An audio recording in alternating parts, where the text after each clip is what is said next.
8 horas da manhã desta segunda-feira, dia 17 de maio de 2021.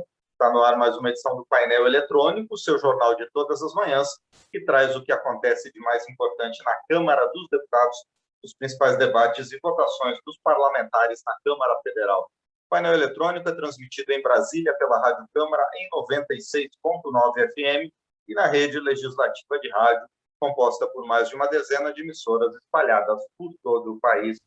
Nós estamos também sendo transmitidos por rádios parceiras que nos dão o prazer de sua companhia no painel eletrônico e em outros momentos da programação da Rádio Câmara. Estamos também na internet, no endereço da Rádio Câmara, dentro do portal da Câmara dos Deputados.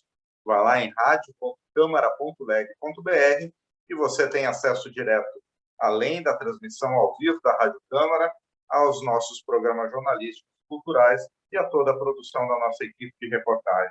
O mesmo acontece no aplicativo Câmara ao Vivo, que você pode baixar no seu smartphone para ter acesso a toda a nossa programação ao vivo e aos nossos programas jornalísticos e culturais e a todas as reportagens produzidas pela equipe de jornalismo da Rádio Câmara. Estamos também no YouTube, no endereço da Câmara dos Deputados, que é câmara.leg.br/YouTube. Lá você tem imagens desta transmissão ao vivo e também pode fazer o seu comentário sobre os temas que estamos debatendo aqui no painel eletrônico, sobre as nossas entrevistas e as nossas reportagens. Estamos ainda nas redes sociais, no Twitter e no Facebook, digite @Rádio Câmara e você tem acesso aos temas que vamos discutir aqui no painel eletrônico e nos demais programas da programação da Rádio Câmara. E para entrar em contato conosco, você pode mandar a sua sugestão, sua dúvida, sua pergunta, seu comentário para o e-mail radio@câmara.leg.br ou então para o nosso número de WhatsApp, que é 61999789080. Muito bom dia, eu sou Márcio Aquiles Sardi e agradeço a você por estar aqui no painel eletrônico nesta manhã de segunda-feira, dia 17 de maio de 2021. Agora são 8 horas e 3 minutos pelo horário de Brasília. Está pronto para a pauta do plenário da Câmara o projeto que torna obrigatório nos hospitais de campanha para o combate à Covid-19 o fornecimento de terapia de oxigenação por membrana extracorpórea aos pacientes em estado grave. A ECMO é uma técnica que funciona por meio de uma máquina capaz de agir como um pulmão e um coração artificiais. O procedimento, que é de alta complexidade, dá suporte de vida para pacientes com problemas cardiovasculares ou pulmonares. O plenário aprovou, na última semana, o regime de urgência para essa proposta. E para falar sobre a importância da medida, já está conosco o deputado Francisco Júnior, do PSD de Goiás, ele que é o autor desse projeto. Deputado, bom dia, obrigado por estar aqui no painel eletrônico. Bom dia, Márcio. Sempre muito bom falar aí com vocês da TV Câmara. Prazer é nosso em receber o senhor aqui, deputado. Essa técnica, ela realmente aumenta as chances de sobrevida de um paciente grave de Covid-19?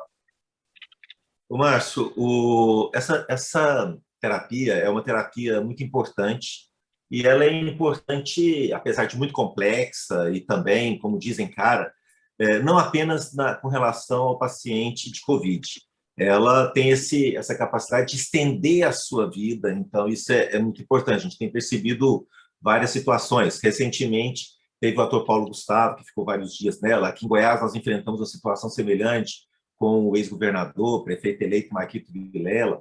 Então, é uma terapia importante, apesar de cara. E a intenção do projeto é justamente isso, disponibilizar para o paciente SUS, numa proposta de equidade, buscando justiça social, inclusive, que as pessoas com menos recursos financeiros elas tenham acesso às mesmas terapias, às mesmas condições, hoje, de quem tem recurso financeiro, de quem tem mais condições econômicas.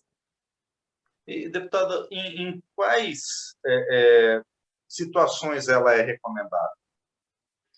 Olha, ela é para pacientes graves e a recomendação dela tem que ser estritamente da equipe médica. A intenção do projeto, Márcio, não é simplesmente comprar equipamento e sair espalhando equipamento Brasil afora. É o contrário. É um aparelho de altíssima tecnologia que necessita uma equipe altamente treinada. O projeto sendo aprovado não vai estar na semana que vem à disposição.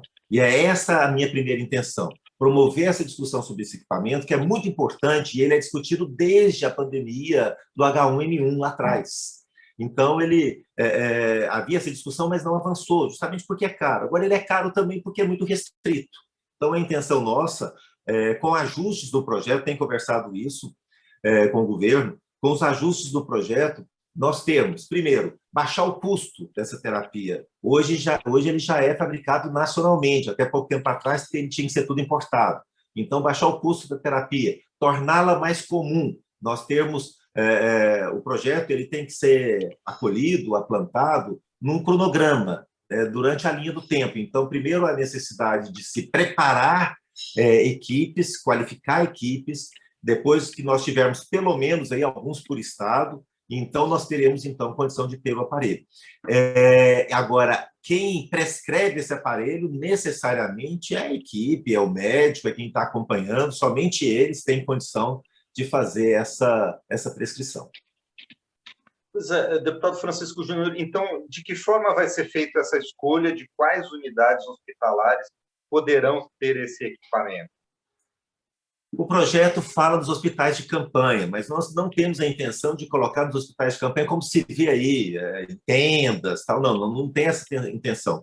A intenção é ser hospitais mesmo com capacidade de realizar operações de mais alta complexidade, que tenha UTI. Então, a intenção nossa é divulgar e proporcionar a oportunidade da terapia para quem mais precisa.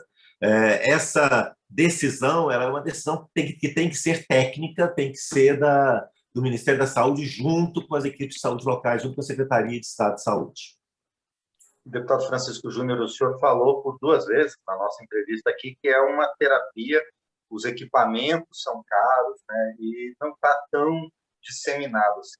De onde vão vir esses recursos para instalar, para fazer a aquisição desses equipamentos, os insumos e também para fazer o treinamento das equipes médicas? Mas primeiro eu gostaria de fazer 2 observações sobre essa pergunta, que é fundamental, é a mais importante. Primeiro, o que é caro? Né? Quanto custa uma vida? E se a vida do pobre vale menos que a vida do rico? Essa é uma discussão que precisa ser feita. Segundo, nós estamos percebendo cada vez mais a resistência que muitas vezes existe do sistema único de saúde de adotar essas terapias, de criterizar, de organizar, de regulamentar essas terapias que são mais caras.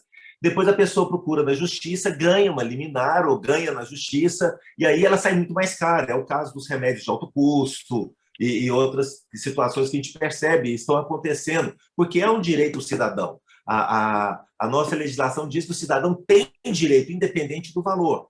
Então, essa questão do caro e barato, ela entra primeiro nisso. Sairá muito mais caro se não tiver regulamentado. Em Goiás, que é o meu estado, nós já temos 2 decisões judiciais obrigando planos de saúde a oferecer a terapia. É uma questão de muito pouco tempo para aqui ou no Brasil inteiro começar a sair também decisões judiciais obrigando o SUS a oferecer essa terapia. Porque ela é real, ela está comprovada, existem muitos estudos. Então, o limitador, a questão financeira não pode ser limitador. A indicação de recurso é do próprio Fundo Nacional de Saúde, ela tem que entrar de forma normal, como qualquer outro tratamento. Pois é, deputado Francisco Júnior, essa técnica ela é relativamente nova aqui no Brasil, não é muito difundida, mas nos Estados Unidos, por exemplo, ela existe há mais de 40 anos. Por que ainda não foi ampliado aqui no Brasil? Por que demora tanto? Essa é a discussão que eu estou promovendo, isso é o que eu quero fazer.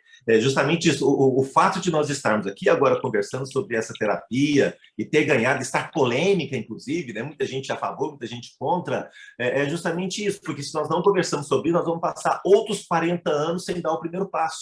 Eu não estou dizendo que nós temos que ter todo o hospital aparelhado instantaneamente, mas nós precisamos trazer para a nossa realidade, trazer para a realidade do SUS, essa terapia que já é conhecida, antiga, não só fora do Brasil, mas dentro do Brasil também. Só que dentro do Brasil ela está sendo ofertada apenas para quem tem bastante condição financeira. E isso é desleal. Agora, veja bem, Márcio, é uma lei de oferta, é uma lei de mercado, oferta e procura. Se nós começamos, se o SUS começa a participar, se ele começa a oferecer terapia, se nós começamos a ter mais equipes treinadas, qualificadas para passar o ECMO, esse custo também vai reduzir aqui no Brasil. Então, como acontece com várias outras situações que a gente percebe que, no primeiro momento, são caríssimas, até porque tem poucas oportunidades, só um ou outro local. No estado de Goiás, nós temos 6 aparelhos, 6 hospitais de referência que fazem isso. Então, na medida que nós temos uma oferta maior, naturalmente, nós vamos ter a queda desse preço. E isso daí, quando o SUS entra, isso vai acelerar bastante esse processo. Agora, quando foi ocasião do H1N1, isso foi muito discutido, foi falado, mas também não se avançou. Então, a importância desse projeto agora é de colocar na mesa para discussão, para nós conseguirmos criterizar. E nós vamos organizar. Como eu disse, eu não tenho a expectativa de, na semana que vem, ter os hospitais de campanha com ECMO. Não é isso. Mas nós precisamos dar 1 ou 2 passos na nossa legislação, no nosso sistema de saúde, para começar a ter uma perspectiva de oferecer essa terapia para as pessoas mais carentes. E, deputado Francisco Júnior, o senhor também citou que está negociando junto ao governo, né, o avanço dessa proposta. E dentro do parlamento, na Câmara dos Deputados, como estão as suas discussões com os demais parlamentares? Olha, o projeto surpreendeu, de repente, eu acho que até pela sua importância, a forma como foi aprovada a sua urgência. Ele já está aprovado em ritmo de urgência, onde ele foi aprovado praticamente por unanimidade, em votação simbólica. Praticamente todas as orientações dos partidos foi pela aprovação da sua urgência. Depois, houve uma resistência natural e deve acontecer uma audiência pública em breve, para nós organizarmos o texto para dar justamente isso que eu estou dizendo, dar essa viabilidade para o projeto. A importância do projeto, eu acredito, não ser questionada em momento algum, porque, como eu disse, a vida tem que estar em primeiro lugar. Agora, como viabilizar, como nós vamos implementar em termos de recurso, de prazos, de distribuição de tarefa, como que isso vai se dar? Então, essa situação aí nós vamos ter uma audiência pública em breve para poder ajustar isso no relatório, o que provavelmente trará um substitutivo, e aí, então, nós poderemos aprovar o projeto. Muito bem, nós conversamos, então, com o deputado Francisco Júnior, do PSD de Goiás, ele que é autor da proposta que torna obrigatório nos hospitais que estão tratando a Covid-19, hospitais de campanha, o fornecimento de terapia de oxigenação por membrana extracorpórea. Eu quero mais uma vez agradecer ao deputado Francisco Júnior, também agradecer pelo surgimento desse debate, por ele ter levantado esse debate, e também desejo sucesso ao senhor, deputado Francisco Júnior, na condução das negociações em torno dessa proposta. Muito obrigado. Obrigado, Márcio. Eu me despeço de todos vocês, parabenizando mais uma vez, né, sempre o trabalho que vocês fazem, mas fazendo essa reflexão. Nós não podemos deixar que as dificuldades, e a maior delas, a parte financeira, nos impeça de salvar vidas. Então, nós temos que nos organizar para vencer as dificuldades. Esse é o nosso objetivo, nossa meta e o que nós estamos buscando com esse projeto. Muito obrigado, um abraço a todos. Mais uma vez, muito obrigado, então, ao deputado Francisco Júnior, do PSD de Goiás, que esteve conosco aqui no painel eletrônico. Agora são 8h14 pelo horário de Brasília. Deputados devem analisar nesta semana a privatização da Eletrobras e projetos relacionados à geração de energia, política habitacional e proteção à mulher contra a violência, entre outros. O repórter Lincoln Macário resume as principais propostas que devem estar na pauta do plenário. Na terceira semana de maio, o plenário da Câmara volta a um assunto que sempre gera debates e embates: privatização, mais especificamente da Eletrobras, a empresa mãe que engloba outras várias empresas de energia no país. principalmente no ramo de geração, correspondendo a 1/3 da eletricidade consumida no país. Já é a terceira tentativa de desestatização da empresa. As duas anteriores foram por projeto de lei. Dessa vez foi por meio de uma medida provisória. O modelo de privatização é aquele em que se emitem novas ações da empresa para serem vendidas na Bolsa de Valores. Como parte das ações já está nas mãos de investidores, o governo deve ficar com menos de 50% da empresa, perdendo assim o controle acionário. Mas pelas regras da MP, ninguém poderá ter mais de 10% do capital votante da Eletrobras. E, como se trata de um setor estratégico, o governo ficaria com uma ação especial, a chamada Golden Share, que garante poder de veto em algumas decisões. E a Eletrobras privada terá ainda uma série de compromissos por 10 anos, mais de R$500 bilhão a serem gastos na revitalização do Rio São Francisco e dos reservatórios de Furnas. E outro detalhe, a parte ligada à geração de energia nuclear continuará estatal, como manda a Constituição.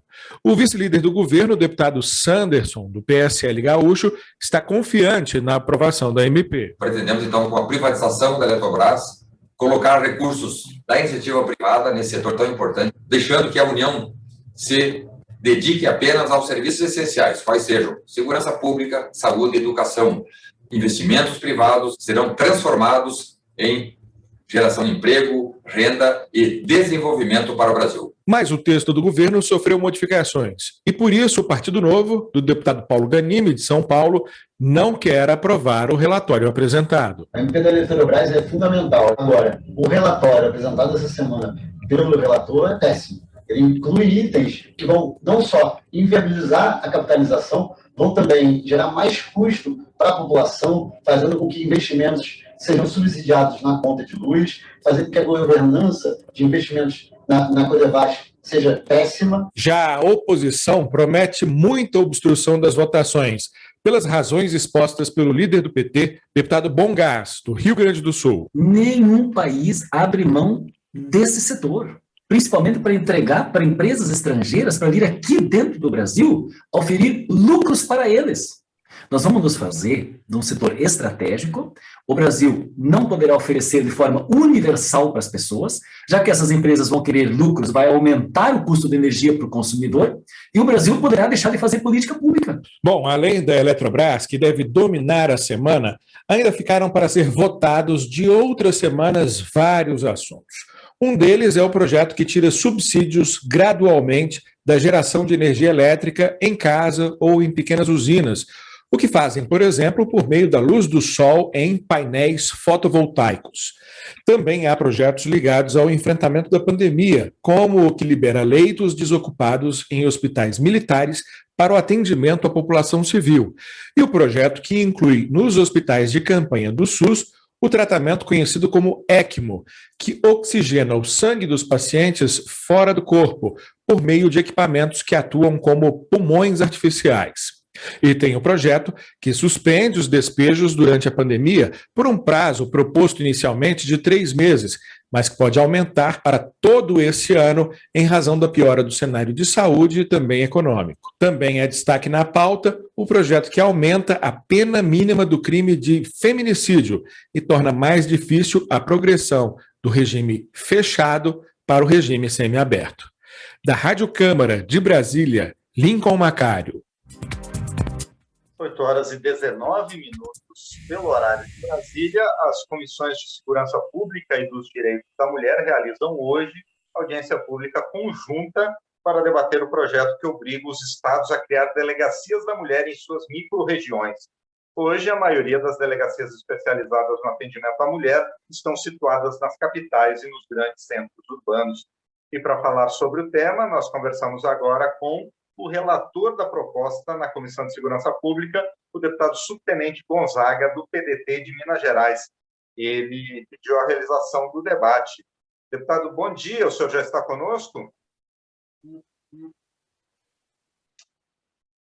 O deputado está entrando neste momento, vamos aguardar alguns instantes para falar sobre esse projeto que obriga os estados a criar delegacias da mulher em suas micro-regiões. descentralizando essas estruturas que hoje estão localizadas apenas nas grandes cidades e nas capitais dos estados. Deputado subtenente Gonzaga, bom dia, tudo bem com o senhor? Então, infelizmente, nós estamos com algum probleminha técnico. Enquanto isso, então, vamos falar sobre a reforma administrativa. Termina o ciclo de debate sobre a reforma administrativa na Comissão de Constituição e Justiça. Os defensores da proposta apontam a perspectiva de mais eficiência no serviço público. Quem é contra teme que algumas atividades passem para a iniciativa privada. A repórter Paula Bittar mostra alguns pontos do relatório que foi protocolado na CCJ. Na oitava e última audiência da série de debates que a Comissão de Constituição e Justiça da Câmara promoveu sobre a reforma administrativa, representantes dos servidores voltaram a criticar a proposta do governo. Defensores da reforma afirmaram que o objetivo é garantir mais racionalidade e eficiência ao serviço público.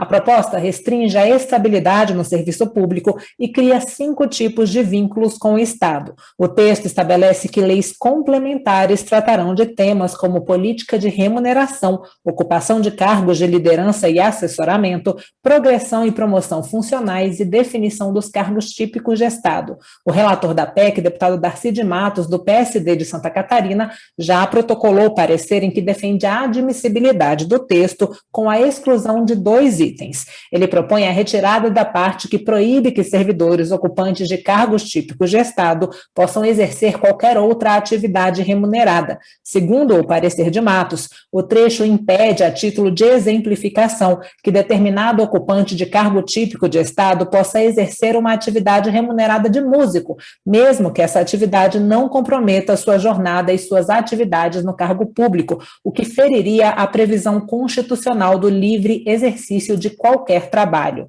O outro ponto que Darcy de Matos sugere que seja retirado é o que estabelece que o presidente da República possa extinguir entidades da administração pública autárquica e fundacional. Para o relator, o trecho não pode ser admitido do ponto de vista constitucional, pois as entidades desempenham atividades administrativas de forma descentralizada. Elas são vinculadas e não subordinadas aos ministérios e possuem personalidade jurídica própria. Darcy de Matos afirma ainda que a possibilidade de extinção dessas entidades por decreto do chefe do Poder Executivo acarretaria grave alteração no sistema de pesos e contrapesos, característico do modelo de separação de poderes.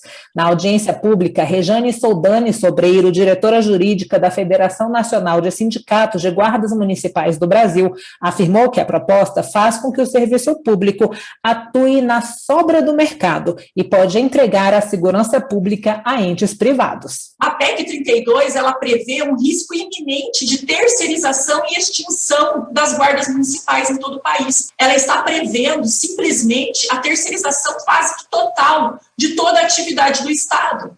E aí, nós trazemos aqui um trecho do relatório apresentado pelo deputado Darcy de Matos, onde ele confirma isso que nós estamos falando. O dispositivo autoriza a contratação de empresas privadas, ONGs, entre outros, para realizarem o trabalho que hoje é desempenhado somente por servidores públicos. O relator Darcy de Matos contestou. Em momento algum, meu relatório, ou a essência da PEC, e no nosso entendimento trata de mérito e não de constitucionalidade, em momento algum ela dá a condição de trabalhadores privados exercerem as atividades que são exercidas pelos servidores de carreira típica do Estado. Em momento algum, isso não procede, é só ler com atenção a PEC, e muito menos na área da segurança pública, que é a área dos guardas municipais. Para a deputada Érica Cocai, do PT do Distrito Federal, a proposta tem impactos negativos, inclusive para os trabalhadores que já estão no serviço público. E há um impacto real nos atuais servidores, até porque vai se acabar com a estabilidade, em grande medida, na maior parte dos cargos. Depois disso, se extingue cargos, e ao se extinguir cargos, quem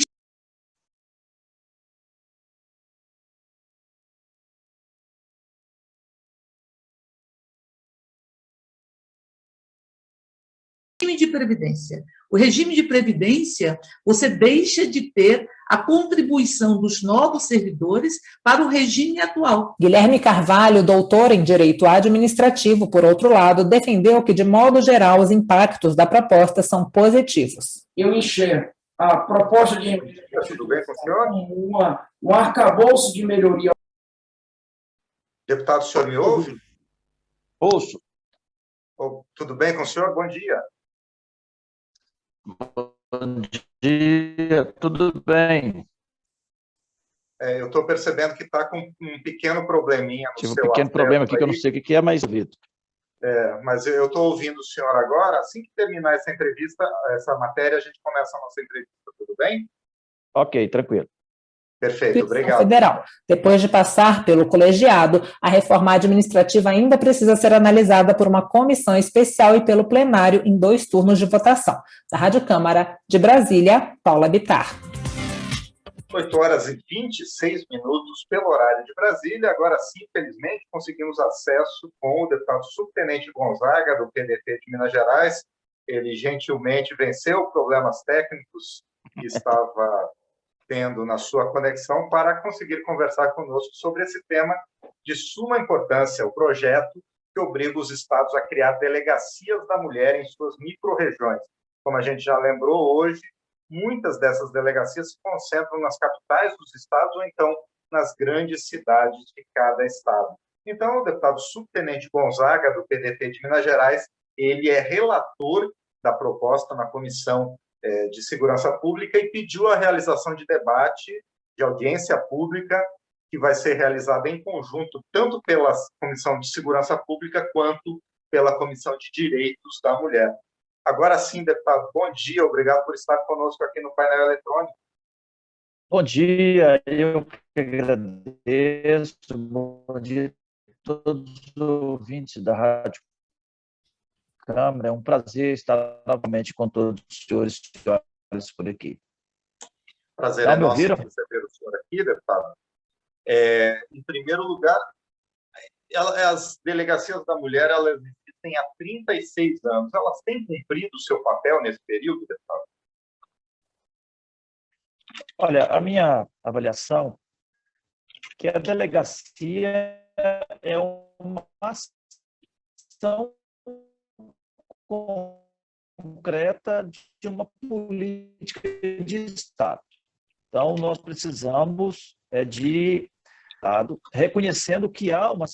e fortalecer a política de Estado de proteção, amparo e prevenção à violência contra a mulher, violência doméstica. E as delegacias são ações concretas desta política. Na minha compreensão, é muito pífia, muito pequena o número de delegacias e, portanto, acesso não tem na sua demanda diária. Então, as que existem e onde existem estão cumprindo, sim, bem o seu papel. Agora, é uma política de Estado que ainda carece de consolidar, de ação concreta, de recurso, de um olhar dos gestores para esta realidade das mulheres. Pois é, deputado, a estimativa é que apenas 7% dos municípios brasileiros tenham delegacias de atendimento à mulher. Criar em outros centros menores, centros de micro-regiões, pode mudar esse cenário?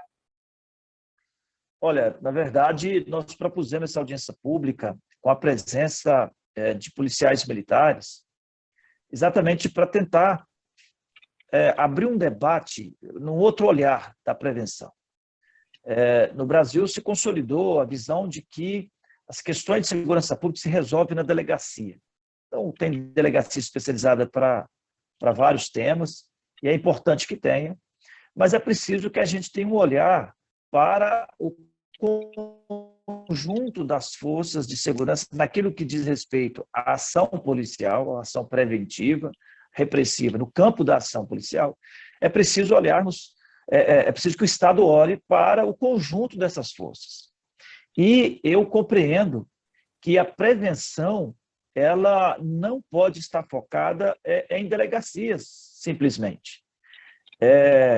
O número de 7% é um número que demonstra, né, depois de 36 anos, termos 7%, e até você ter que colocar numa lei, num projeto de lei, tentar garantir que o Estado vai criar delegacias, é uma demonstração de que há uma deficiência muito grande e vai continuar existindo por muito tempo, uma deficiência muito grande em termos de capacidade do Estado ou disposição do Estado em instalar delegacias.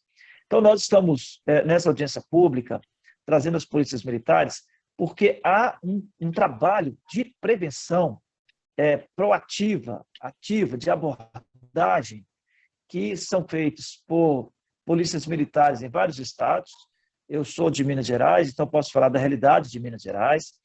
O trabalho de prevenção lá, o nome que se deu a essa ação, chama Prevenção à Violência Doméstica.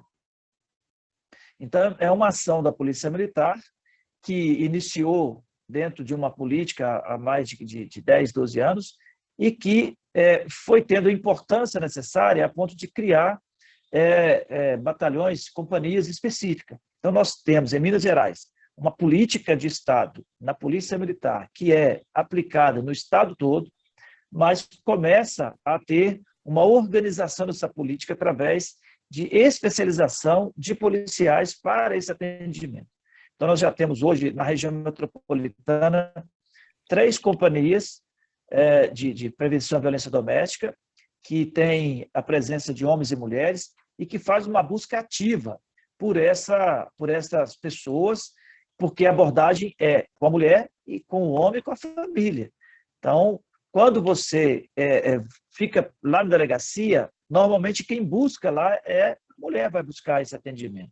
Quando você faz uma busca ativa, você aborda a família, você aborda os homens, né? Trabalha a partir dos registros prévios de ocorrência, dos processos. Então, toda vez que há uma ocorrência que envolve violência doméstica, violência contra a mulher, a Polícia Militar, a partir desse registro, ela já faz a busca ativa e faz um acompanhamento. Acompanha a mulher, acompanha o homem também. Então, tem toda uma ficha de controle, um registro continuado, uma abordagem continuada numa perspectiva de proteção preventiva, né? Então, eu propus a audiência pública exatamente para dialogar com as demais forças policiais do Estado, numa expectativa de que a gente possa consolidar uma política de Estado que não fique preso a essa figura física da delegacia, que não tem como expandir na velocidade ou no tamanho da necessidade, da demanda que nós temos. Enquanto os outros demais agentes, hoje estou falando de Polícia Militar, mas podemos ter uma política dessa lá na Polícia Rodoviária Federal, podemos ter uma política dessa na Guarda Municipal, de uma abordagem proativa para, de fato, fazer a prevenção.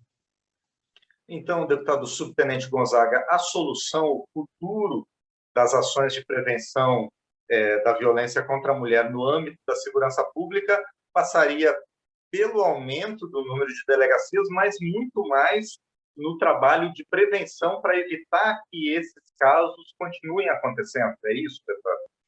A delegacia é uma referência de fato consumado. A abordagem preventiva, a abordagem cotidiana, é uma perspectiva da prevenção, propriamente dita. Então, o que faz a Polícia Militar em Minas Gerais? Outros estados também têm ações, eu vou falar por Minas, que é meu estado, mas lá na Bahia, vários outros estados, essa política é chamada Patrulha Maria da Penha, né? Em Minas Gerais, é a prevenção da violência doméstica. E tem um protocolo de procedimento. E esse protocolo, ele pressupõe e impõe o acompanhamento.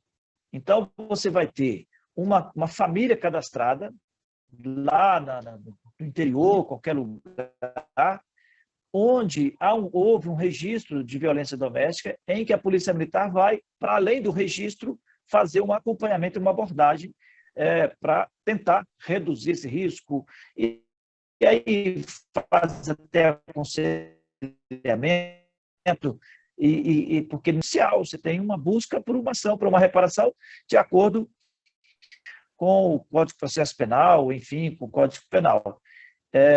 E no caso da Polícia Militar, que é uma ação preventiva, vai bem além desta ação de amparo judicial. E, deputado subtenente Gonzaga, isso se combina também com outras iniciativas, outras ações públicas que buscam o enfrentamento da violência contra a mulher? Eu cito, por exemplo, o Disque 180 e o Disque 100. De que forma todas essas iniciativas elas podem ser combinadas para potencializar as ações de combate à violência contra a mulher? É claro que a proteção, né, o combate à violência contra a mulher, ela não se dá apenas numa política de Estado. Tem que passar, inclusive, pelo Conselho Tutelar, porque envolve outro tipo de ação, de relação, que envolve filhos. Você tem ação da área de assistência social, na área de geração de emprego e renda. Então, a violência doméstica, ela não é um conteúdo, um contexto de fatores geradores de falta, resultado da falta de escola para o filho. Então, não é a violência doméstica, ela não pode ser enxergada apenas como uma característica de uma violência do homem contra a mulher. Ela tem razões para chegar lá. É claro que não temos a pretensão, a Polícia Militar, no caso, nem a Polícia Civil tem a pretensão de substituir as demais políticas públicas.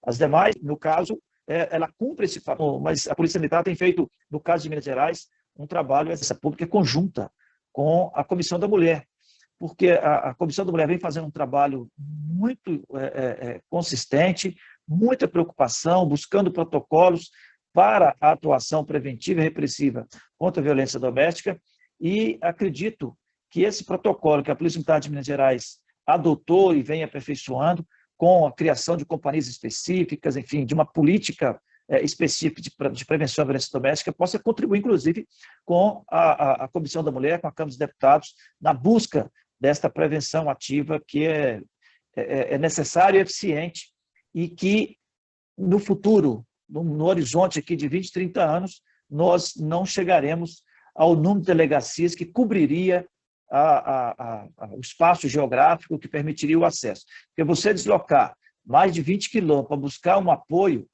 de policial, de prevenção, você não vai buscar. Você não anda 100 quilômetros, 200 quilômetros para poder buscar um apoio na delegacia. Então, o Estado tem que estar próximo. O Estado mais próximo de todo cidadão, naquilo que diz respeito à segurança pública, chama-se Polícia Militar. Por uma razão óbvia, foi assim que o Estado foi constituído. Então, é preciso reconhecer esse papel das polícias militares, que ela já está próxima. Não tem nenhum cidadão, no caso de Minas Gerais, por exemplo, com 853 municípios, com o território também que não tem nenhum cidadão que esteja a mais de 20, 30 quilômetros da sede de um quartel, do acesso, portanto, à Polícia Militar. E, no entanto, se nós falarmos de delegacias regionais, é porque nós sabemos que não será municipal mesmo. Então, essa busca ativa, as pessoas não fazem, elas não vão andar 20, 30, 40 quilômetros regularmente para poder buscar essa proteção. O Estado tem que chegar até elas. E, deputado subtenente Gonzaga, depois dessa audiência pública, quais serão os próximos passos para o avanço dessa proposta na Câmara? Como a política de delegacias é uma política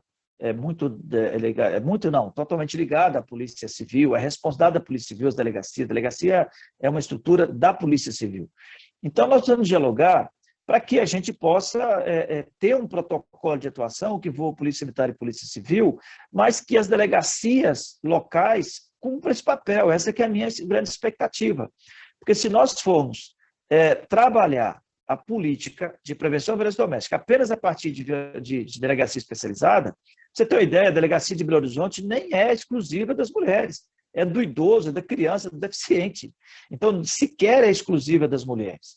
Então, se nós formos pensar em política pública de prevenção, apenas na perspectiva de delegacia, nós não vamos conseguir isso no curto prazo, no médio prazo. Então, o objetivo de trazer para a audiência pública a Polícia Civil e a Polícia Militar é porque são as duas agências que são, de fato, responsáveis. E o que eu espero, após essa audiência pública, é que a gente, ao invés de trabalhar nessa perspectiva exclusiva de delegacia das mulheres, possamos partir para uma ação de Estado multidisciplinar e suprainstitucional, se é que podemos falar assim, em que envolva a Polícia Militar e a Polícia Civil, e que, acredito eu, que especializar os policiais das delegacias já instaladas para atender as mulheres, como a Polícia Militar teve que fazer. A Polícia Militar não tinha essa política e se vem consolidando. Então, tem que especializar, tem que estudar, tem que treinar, tem que admitir, tem que reconhecer que há essa violência e que o Estado tem que fazer. Então, eu entendo que especializar os policiais das delegacias já instaladas terá um efeito prático muito mais rápido do que tentar criar delegacias especializadas, que eu acredito que não terá, né? Mas depois da reforma administrativa, de todas essas políticas que não contratam pessoal, vem só reduzindo, seria um sonho idiota, vamos dizer assim, um sonho, uma promessa, vamos de aproveitar aquilo que está instalado em condições plenas de ser preparado para o atendimento específico da prevenção à violência, especializando e fazendo um trabalho conjunto de delegacias regionais que em 36... Infelizmente, caiu a conexão com o deputado subtenente Gonzaga, do PDT de Minas Gerais. Nós estávamos aqui na entrevista em que ele fala sobre a proposta da qual é autor, implantando delegacias da mulher em várias micro-regiões nos estados. Voltamos, deputado. Por favor, o senhor pode prosseguir.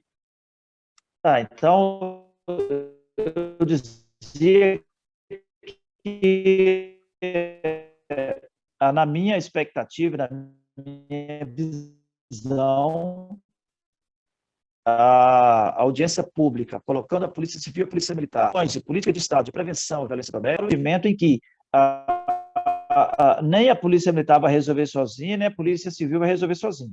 Mas eu entendo, e vou advogar essa tese, de que a criação de delegacias especializadas regionalmente, elas não terão o mesmo efeito e no mesmo tempo do que você especializar, treinar os policiais civis para, num trabalho conjunto com a Polícia Militar, a Polícia está fazendo esse trabalho de abordagem, esse trabalho proativo, de busca, de monitoramento, porque monitora o agressor, se ele tem medidas protetivas, ela vai monitorando isso e dialogando. Não é um trabalho, aquele trabalho de uma perspectiva de um policial que fica vigiando simplesmente o cidadão. É que constrói, que dialoga, que demonstra o que de fato ele precisa fazer e como ele precisa atuar para não violar, inclusive, as medidas protetivas. Então, são várias ações desse protocolo. E se a Polícia Civil também avançar na perspectiva do treinamento dos seus policiais para lidar com essa realidade, acredito que nós teremos um efeito sinergético muito mais eficaz do que a gente buscar isolar através das delegacias. É a minha perspectiva e é por isso que eu propus a audiência pública. Vamos ver o debate agora e ver na Comissão das Mulheres também, como é que as mulheres estão enxergando isso, para que a gente possa avançar na política pública de Estado de prevenção à violência doméstica. Muito bem, agradecemos então ao deputado subtenente Gonzaga, que é relator da proposta que estabelece a criação de mais delegacias da mulher em micro-regiões dos estados. E hoje esse assunto vai ser tema de audiência pública conjunta nas comissões de Segurança Pública e dos Direitos da Mulher na Câmara dos Deputados. Deputado, mais uma vez quero agradecer por sua presença aqui no painel eletrônico e também quero desejar sucesso ao senhor e aos demais integrantes dessas duas comissões e também aos convidados dessa audiência pública. Muito obrigado. Márcio, sou eu que agradeço, tá? Um bom programa e sempre que me convidar farei o esforço de estar presente. E da próxima espero que meus equipamentos funcionem de forma mais eficaz. Perfeito, deputado. Não, a gente, apesar de alguns problemas e algumas falhas, a gente conseguiu entender bastante a sua entrevista e também, com certeza, não faltarão oportunidades para a gente conversar novamente aqui no painel eletrônico. Muito obrigado, então, mais uma vez ao deputado Subtenente Gonzaga, do PDT de Minas Gerais. Obrigado, Márcio. Agora são 8 horas e 45 minutos pelo horário de Brasília. Modelos de sistema eleitoral e a representação das minorias no parlamento são alguns temas que serão discutidos visando as eleições de 2022. O repórter Cláudio Ferreira tem as informações sobre as atividades da Comissão Especial que analisa possíveis mudanças. A comissão especial instalada pela Câmara dos Deputados para discutir as regras das eleições de 2022 aprovou o plano de trabalho proposto pela relatora, deputada Renata Abreu, do Podemos de São Paulo. A reforma eleitoral tem como base proposta de emenda à Constituição do deputado Carlos Sampaio, do PSDB paulista. A PEC trata apenas de regras para o adiamento de eleições marcadas para datas próximas a feriados, mas os deputados querem usá-la como guarda-chuva para incluir outros temas. A relatora propôs 5 eixos de discussão, entre eles, modelos de sistema eleitoral, aumento da representação feminina de grupos minoritários no parlamento e mecanismos para fortalecer os partidos. Serão realizadas apenas 6 audiências públicas e 5 reuniões de debates entre os deputados. A relatora pretende apresentar o parecer em julho. Renata Abreu defendeu que a comissão entre em assuntos não tratados na PEC 125. A ideia desse plano de trabalho foi avançar em algumas pautas, inclusive, que há muito perduram aqui na Câmara e que muitas vezes ficam paradas. E a ideia é que a gente possa, no mesmo relatório, avançar e discutir e debater temas que são importantes para o avanço da democracia, para a ocupação da participação popular, que muitas vezes fica às margens das discussões de reforma política e eleitoral. A pedido dos membros da comissão, a deputada vai discutir com as bancadas partidárias os temas considerados prioritários na reforma política. O objetivo é ter uma pauta mínima para orientar a apresentação de emendas, cujo prazo já começou. A conversa prévia com os partidos também foi apoiada pelo presidente da comissão, deputado Luiz Tibé, do Avante de Minas Gerais. O que eu acho que a gente tinha que tentar fazer um esforço é para ver os pontos que nos unem e os pontos que a gente tem divergência. Tem muita matéria infraconstitucional que está sendo debatida na comissão. Se a gente conseguisse unificar isso e apresentar um projeto com isso nos pontos que a gente tem convergência, a gente aceleraria para tirar algumas dúvidas que já a gente possa avançar. A última reforma eleitoral foi aprovada pela Câmara em 2019. Ela tratou de temas como regras de campanha e funcionamento dos partidos. Com informações da Agência Câmara, da Rádio Câmara de Brasília, Cláudio Ferreira. 8 horas e 48 minutos, o futuro da EBC, a Empresa Brasil de Comunicação, foi discutido em audiência pública na Câmara. Deputados defenderam a comunicação pública e os representantes do governo afirmaram que ainda não há decisão definitiva sobre a desestatização da empresa. A repórter Lara Raja acompanhou o debate. Debatedores criticaram o decreto do governo que inclui a EBC, a Empresa Brasil de Comunicação, no programa de parcerias de investimentos da Presidência da República. O assunto foi discutido em audiência pública das Comissões de Cultura, de Ciência, Tecnologia e de Educação da Câmara dos Deputados. A EBC é responsável, por exemplo, pela TV Brasil, pela Agência Brasil e pela Rádio Nacional, entre outros veículos. A deputada Jandira Fegali, do PCdoB do Rio de Janeiro, que pediu o debate, lembrou que a Constituição prevê a existência dos sistemas público, privado e estatal de comunicação. A Constituição, há uma lei, que é a Lei de Criação da Empresa Brasil de Comunicação, da comunicação pública no Brasil, não tem como fazer isso por decreto. uma desestatização, extinção ou mesmo as alterações que se pretendem. Secretário Executivo do Ministério das Comunicações, Vitor Menezes, garantiu que ainda não há decisão em relação à desestatização da EBC. Ele explicou que será contratada consultoria para fazer estudos sobre avaliação de alternativas de parceria com a iniciativa privada e propor ganhos de eficiência para a empresa. Segundo ele, hoje a EBC custa 88,5 milhões de reais anuais para o governo. Vitor Menezes disse que o governo busca a viabilidade econômica da EBC e que o estudo pode concluir, por exemplo, apenas pela venda de imóveis da empresa. O diretor-geral da EBC, Rony Baxis, reiterou essa posição. Segundo ele, a empresa tem hoje 58 imóveis, com apenas 24 em uso. O restante gera despesas e deve ser colocado para venda ou ser devolvido para a União. O entendimento da direção da empresa está absolutamente em linha com o que o Vitor falou pelo Ministério das Comunicações, tá?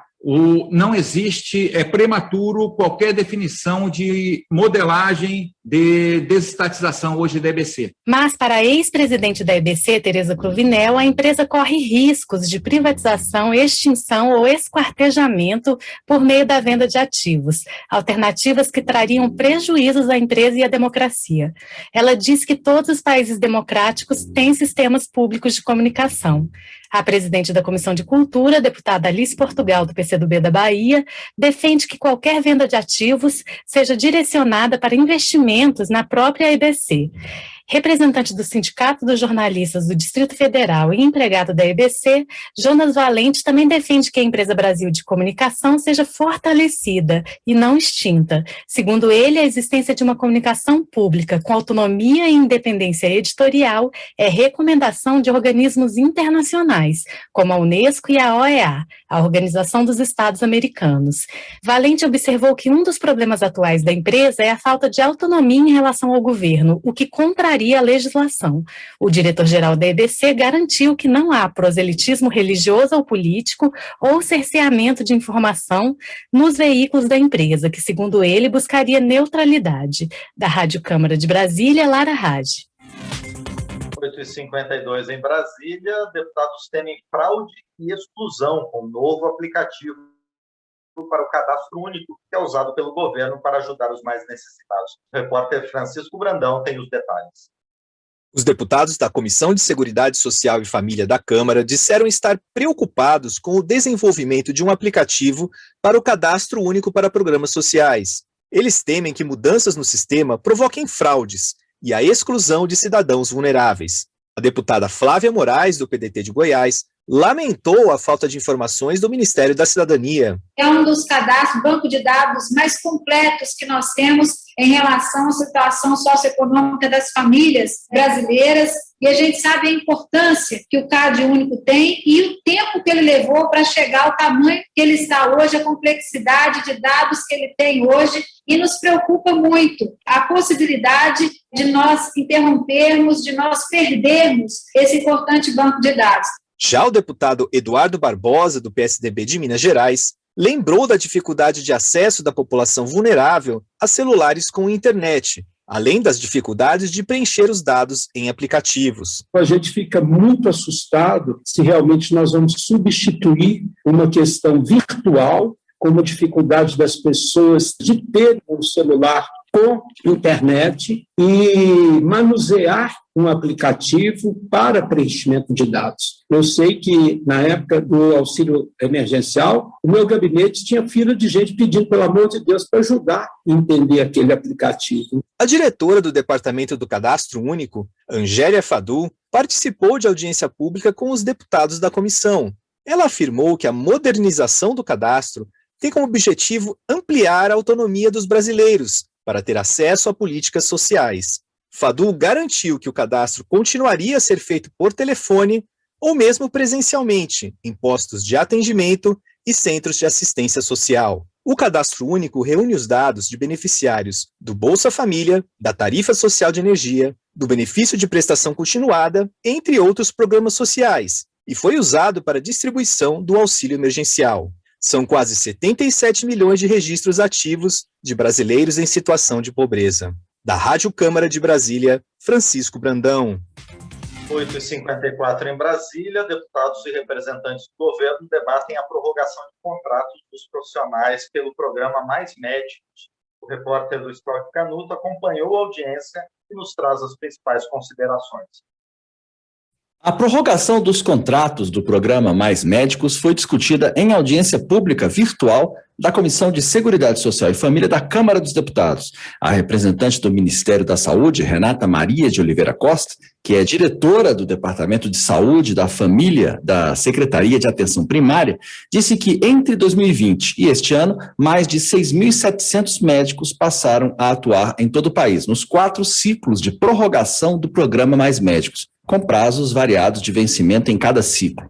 3 deles vencem ao longo de 2022 e 2023. O mais próximo a vencer é agora, no mês que vem. Cerca de 1.600 profissionais sairiam do programa, mas ela afirma que está em andamento editais para prorrogar seus contratos por mais 2 anos. Nós temos nos esforçado para manter o provimento de médicos pelo programa, entendendo de que, de fato, é uma contribuição importante para esse grande desafio que a gente tem na gestão do trabalho e da educação da saúde no Brasil. O número de médicos do programa oscila bastante. Em 2020, era um pouco mais de 16.600, número próximo ao auge do programa em 2015, quando havia 17.500 médicos. Em 2018, com a interrupção das prorrogações, o número chegou à metade. Renata Costa afirma que vagas abertas em cidades que acabam não sendo escolhidas pelos médicos estão sendo ocupadas por meio de liminares. Por exemplo, 25 municípios ficaram de fora da última prorrogação,